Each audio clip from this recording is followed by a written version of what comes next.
ಅಲ್ಪಸಂಖ್ಯಾತರಿಗೆ ಹೆಚ್ಚಿನ ಮೊತ್ತವನ್ನು ಇಟ್ಟಿದ್ದಾರೆ ಅಂತ ಹೇಳಿ. ಏನ್ ಅಲ್ಪಸಂಖ್ಯಾತರು? ಬಜೆಟ್ ಗಾತ್ರ ಗೊತ್ತ ನಿಂಗೆ? ಎಷ್ಟು ಬಜೆಟ್ ಗಾತ್ರ ಗೊತ್ತೇನ್ರಿ? ಗೊತ್ತಿಲ್ಲ. ಸುಮ್ಮನೆ ನೀವು ಅವ್ರು ಹೇಳದ್ ಸತ್ಯ ಅಂದ್ಕೊಬಿಟ್ರೆ 3,71,383 ಕೋಟಿ ಬಜೆಟ್ ಗಾತ್ರ. ಅಲ್ಪಸಂಖ್ಯಾತರು ಕೊಟ್ಟಿರೋದು 3,000 ಕೋಟಿ. ಎಷ್ಟು ಪರ್ಸೆಂಟ್ ಆಯ್ತಪ್ಪ? 1% ಇಲ್ರಿ. ಅದು ಜಾಸ್ತಿನಾ? ಅವ್ರು what is the population of the Muslims? 14%. ನಾ ಎಷ್ಟು ಪರ್ಸೆಂಟ್ ಕೊಟ್ಟಿರೋದು? 0.8%. ಏನು ಜಾಸ್ತಿನಾ? ಹೇಳಿ ನೀವೇ. ಅಂದ್ರೆ ಬಿಜೆಪಿ ಸುಳ್ಳು ಹೇಳ್ತಾವ್ರಲ್ವಾ?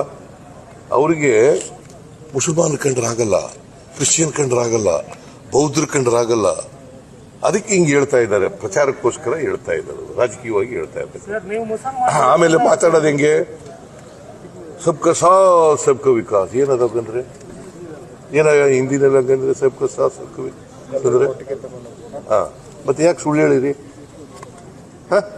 ಈಗ 52,000 ಕೋಟಿ ಗ್ಯಾರಂಟಿಗಳು ಕೊಟ್ಟಿದ್ವಿ, ಎಲ್ಲ ಮುಸಲ್ಮಾನರಿಗೆ ಕೊಟ್ಬಿಟ್ವಾ? ಹೇಳಪ್ಪ ನೀನೆ ತಮ್ಮ. ಸುಮ್ಮನೆ ಅವ್ರು ಹೇಳಿದ್ರೆ ಕೇಳ್ಕೊಂಡು ಹೇಳಿ ಬಿಡಿ. ಶಾಲೆ ವಿವಾದ ನಿಮಗೆ